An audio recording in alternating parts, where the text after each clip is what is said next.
같이 기도함으로 새벽 기도 시작하겠습니다. 하나님을 믿는다라는 것, 내가 원하는 것이 이루어지기를 믿는 것이 아니라 그 어떤 이해 안 가는 상황 가운데도 우리와 함께 하시는 하나님을 믿는 것입니다.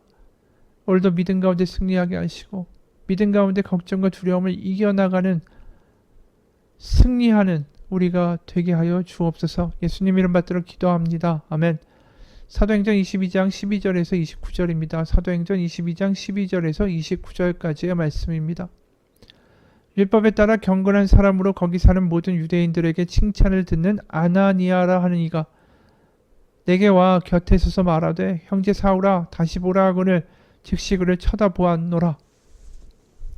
그가 또 이르되 우리 조상들의 하나님이 너를 택하여 너로 하여금 자기 뜻을 알게 하시며 그 의인을 보게 하시고 그 입에서 나오는 음성을 듣게 하셨으니 네가 그를 위하여 모든 사람 앞에서 네가 보고 들은 것에 증인이 되리라.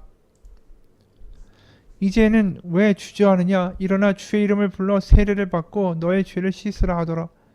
후에 내가 예루살렘으로 돌아와서 성전에서 기도할 때에 황홀한 중에 봄에 주께서 내게 말씀하시되 속히 예루살렘에서 나가라. 그들은 네가 내게 대하여 증언하는 말을 듣지 아니하리라 하시거늘 내가 말하기를 주님 내가 주를 믿는 사람들을 가두고 또 각 회당에서 때리고 또 주의 증인 스데반이 피를 흘릴 때에 내가 곁에 서서 찬성하고 그 죽이는 사람들의 옷을 지킨 줄 그들도 아나이다. 나더러 또 이르시되 떠나가라 내가 너를 멀리 이방인에게로 보내리라 하셨느니라.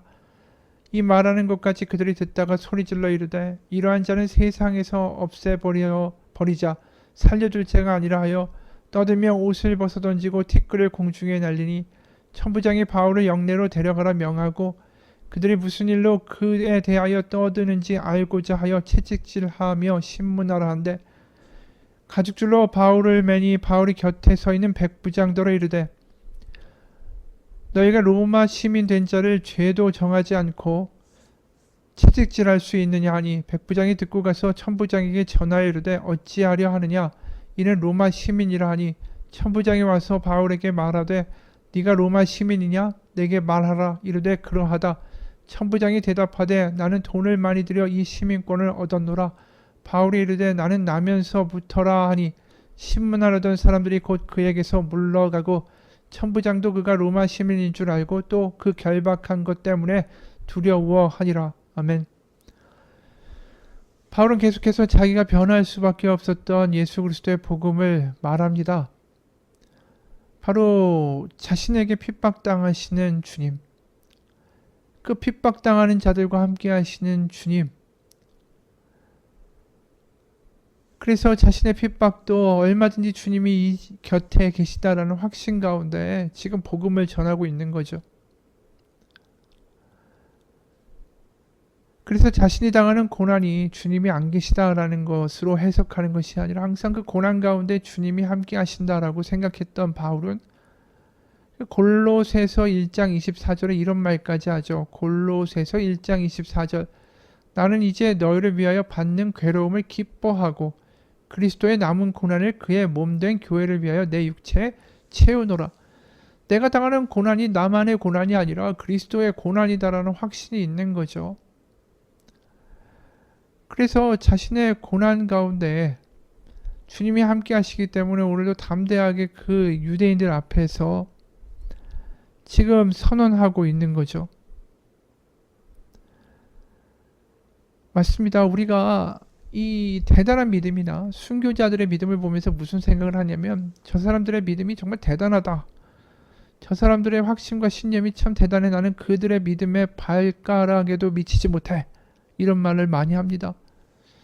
근데 오늘도 보면 우리가 알듯이 이 사도 바울이 이렇게 담대하게 복음을 선언할 수 있었던 건 주님이 나의 고난에 동참하신다라는 것을 너무나도 느끼고 있기 때문이고 일제치하 시절에 그 신사참배 거부를 해서 순교를 한 주기철 목사님이라는 분이 있어요.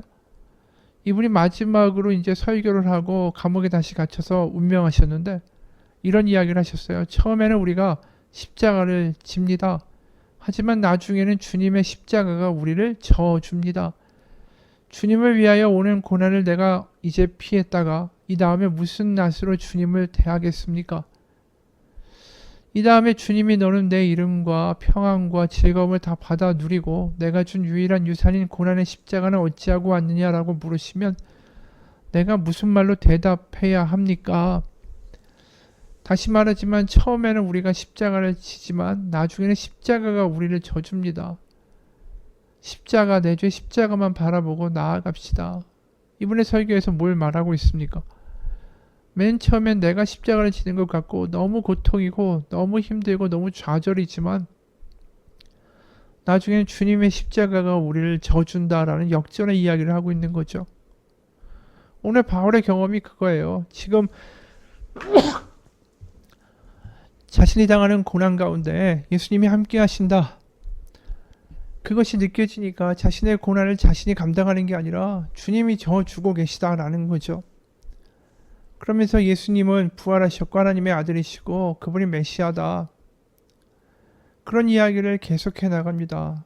우리가 보면서 바울이 율법이나 할례를 전혀 버려야 된다라고 말하고 있지 않죠. 그저 예수님이 십자가를 지셨지만 부활하셨고 그분이 하나님의 아들 메시아다라는 이야기만 할 뿐이에요. 그리고 자신이 눈을 멀고 볼 수 없을 때에 12절에 율법에 따라 경건한 사람으로 거기 사는 모든 유대인들에게 칭찬을 받는 아나니아라 하는 이가 내게 와 곁에 서서 말하되 형제 사울아 다시 보라 하거늘 즉시 그를 쳐다보았노라. 아나니아가 자신에게 왔는데 아나니아라는 사람도 율법을 버린 사람이 아니죠. 율법에 따라 경건한 사람으로 거기 사는 모든 유대인들에게 칭찬을 받는 아나니아라고 말했어요. 그러니까 자신이 지금 이야기하는 모든 복음은 율법을 거스르고자 하는 게 아니에요. 바로 하나님의 아들 예수님이 그 율법을 이루셨다라는 이야기를 할 뿐이지. 그리고 아나니아는 사울에게 손을 얹고 사울 형제여 이렇게 말합니다. 이것도 대단한 거죠. 대단한 순종이에요. 아나니아 보고 이 사람들을 기독교인들을 잡아 죽이던 사울에게 가라는 말도 사실은 굉장히 끔찍한 이야기 아닙니까? 원수 중에 원수 아니에요? 근데 가라는 말에 순종했어요. 근데 순종했을 뿐 아니라 그를 어떻게 부릅니까? 사울 형제여라고 부릅니다. 대단한 이야기 아니에요? 사울의 형제라고 불러주는 이 아나니아, 이게 앞에 바울이 아나니아를 만날 때 고백됐던 대목이에요. 부를 때 사울 형제요. 실제로 존 스토트라는 목사님은 이 대목에 항상 감동을 받는데요. 아나니아가 사울을 형제라고 불러준 거. 왜냐하면 사울이 회심한 다음에 믿음의 형제의 입술을 통해서 듣게 된 첫 번째 말이 그거라는 거죠. 왜 여태까지 우리를 핍박했습니까? 이 악한 사람아. 당신마저도 하나님이 변화시켜주셨군요. 이게 아니라 그냥 들었던 첫 번째 말이 사울 형제여 이 말이었다라는 거죠. 그러니까 이 사랑에 다 무너지는 거예요. 사도 바울은 하나님의 사랑, 예수님의 사랑, 또 자신의 그 믿음의 공동체 형제에게 들은 사랑. 그래서 14절에 그가 또 이르되 아나니아가 이런 말 해줬다는 거죠. 우리 조상들의 하나님이 너를 택하여 너로 하여금 자기 뜻을 알게 하시며 그 의인을 보게 하시고 그 입에서 나오는 음성을 듣게 하셨으니 바로 예수님을 보게 하시고 예수님의 음성을 듣게 하셨으니. 그래서 15절에 네가 그를 위하여 예수님을 위하여 모든 사람 앞에서 네가 보고 들은 것의 증인이 되리라. 바로 예수님의 증인으로 너를 삼으셨다 형제여. 아나니아가 이렇게 말하죠. 그리고 세례받으라고 이야기합니다. 16절 이제는 왜 주저하느냐 일어나 주의 이름을 불러 세례를 받고 너의 죄를 씻으라. 드디어 성령으로 하나 되어 드디어 기독교인으로의 새 삶을 살라. 그래서 이 하나님의 사랑, 예수님의 사랑, 믿음의 형제의 사랑 가운데 이 변화된 사도 바울은 이제 3년의 시간이 지나죠. 그리고 예루살렘 성전을 다시 방문하게 됩니다. 그때 주님이 이런 말씀하셨대요. 21절 나더러 또 이르시되 떠나가라 내가 너를 멀리 이방인에게로 보내리라. 자신이 이방인들을 향한 선교사가 된 것은 바로 예수님이 자신을 보내셨기 때문이다. 내가 이방인들에게 복음을 전한 것은 나의 생각과 나의 계획으로 한 것이 아니다.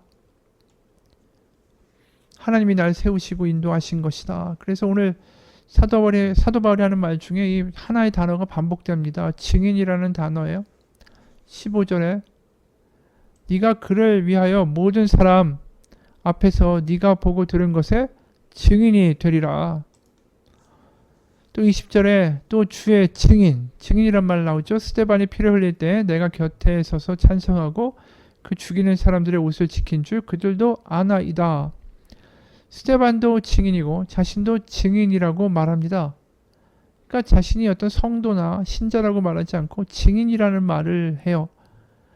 그러니까 우리가 사실은 요즘 믿음의 어떤 삶에서 증인이다라는 말은 잘 쓰지 않죠. 내가 믿습니다. 신자입니다. 성도입니다. 근데 이 증인이라는 말을 하는데 이 증인이라는 말은 결국 뭐에 대한 증인입니까? 주님의 사랑에 대한 증인이라는 거죠. 자신과 같이 정말 기독교의 형제들을 죽이던 그런 사람을 끝까지 받아들이고 바꾸시는 인내하시고 참으시며 핍박당해 주시는 예수님의 사랑에 대한 증인이고 또 스데반 역시 뭘 보여줬습니까? 그 돌을 맞으면서 끝까지 그들의 죄를 사해달라고 이야기한 사랑의 증인이었죠. 주님의 용서와 사랑의 증인이죠. 그래서 실제로 우리가 사도행전 7장 54절부터 60절까지 보면 이렇게 죽습니다. 7장 54에서 60절이에요. 그들의 이 말을 듣고 마음에 찔려 그를 향하여 이를 갈거늘 스데반이 성령 충만하여 하늘을 우러러 주목하여 하나님의 영광과 및 예수께서 하나님 우편에 서신 것을 보고 말하되 보라 하늘이 열리고 인자가 하나님 우편에 서신 것을 보노라 한데 그들이 큰 소리를 지르며 귀를 막고 일제히 그에게 달려들어 성 밖으로 내치고 돌로 칠세 증인들이 옷을 벗어 사울이라 하는 청년의 발 앞에 두니라. 그들이 돌로 스데반을 치니 스데반이 부르짖어 이르되 주여 예수여 내 영혼을 받으시옵소서 하고 무릎을 꿇고 크게 불러 이르되 주여 이 죄를 그들에게 돌리지 마옵소서 이 말을 하고 자니라. 죽었다라는 거죠. 스데반이 돌에 맞아 죽으며 하는 말이 이거예요. 저들을 용서하옵소서. 그 유명한 스펄전 목사님이 우리가 지금 본 스데반의 순교의 장면으로 설교를 했는데 그때 교회에 나온 지 얼마 안 되는 분이 이 설교를 듣고 못마땅하다는 듯이 이제 목사님한테 이야기를 했어요.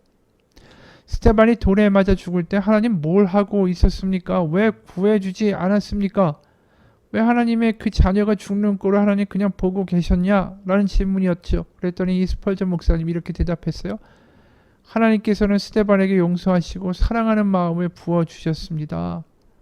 바로 사랑의 증인이 되도록 붙들어 주셨다는 거죠. 그 고난과 고통 가운데. 하나님이 일하시는 방식이 우리의 생각과 달랐다라는 거예요. 그 고통 가운데 사랑의 증인, 바로 주님과 함께 끝까지 그들을 사랑할 수 있는 마음을 품을 수 있도록 주님이 그를 지켜주셨다라는 것입니다. 이게 성령 충만이고 성령이 부어주시는 능력이었다라는 거죠. 세상은 스데반을 구해주시는 하나님의 능력을 보기를 원하지만 하나님은 이 스데반의 순교를 통해서 끝까지 용서하는 그 스데반의 말을 통하여 하나님의 사랑, 예수님의 사랑, 손해보는 사랑, 피해당하지만 그들을 보복하지 않는 사랑의 그 복음을 보여주고자 하시는 거죠. 그게 예수님의 모습이고 그게 스데반의 모습이고 그게 사도 바울의 증인된 모습이었어요. 이 모습이 그 당시에는 배교자의 죽음이었겠지만 지금 스데반처럼 유대인들에게 두들겨 맞고 거의 생사를 왔다 갔다 하고 있는 바울에게는 이 스데반의 사건이 자신이 그렇게 구경했던 스데반의 사건이 이제는 자신의 삶처럼 느껴질 거예요. 지금 수많은 핍박하는 유대인들 앞에 선 바울에게 지금 기억나는 인물이 누굽니까? 하면 아마 예수님이고 그리고 스데반 집사겠죠. 여러분 오늘 우리가 사도 바울도 스데반도 보면서 느끼는 것은 뭐냐 하면 하나님이 우리를 부르실 때 사랑의 증인이 되라고 부르셨다라는 거죠. 뭘 지키고 뭘 하고 뭘 감당해야만 내 사랑을 받는다라는 게 아니라 하나님의 사랑을 감격하고 그 은혜에 맞추어 살고 그 사랑을 보여줄 수 있는 증인으로서 살아가기를 하나님이 부르셨다라는 것입니다. 사랑 때문에 바울도 변한 거고 아나니아의 사랑, 하나님의 사랑, 예수님의 사랑 때문에 변한 거 아닙니까? 우리도 그 사랑 때문에 사람들을 하나님이 변화시키신다라는 것을 믿으며 이 사랑 가운데 사랑에 비친 사람으로 사랑의 증인으로 주변 가운데 살아갈 수 있는 우리가 되기를 소원합니다. 하나님, 우리에게 사랑이 없다면 그것은 매우 불쌍한 일입니다. 하나님은 사랑이시라고 했는데 내 안에 사랑이 하나도 남아있지 않다면 우리는 뭔가 문제가 있는 것입니다. 내가 사랑으로 하나님의 사랑으로 말미암아 감격하며 사랑의 증인으로 살기를 원합니다. 성령 충만, 사랑 충만입니다. 하나님이 함께 하시며 우리의 아버지 되시며 우리를 긍휼히 여기시는 분이시다라는 것을 감격하며 살아갈 수 있는 우리의 인생 되게 도와주옵소서. 예수님 이름 받들어 기도합니다. 아멘.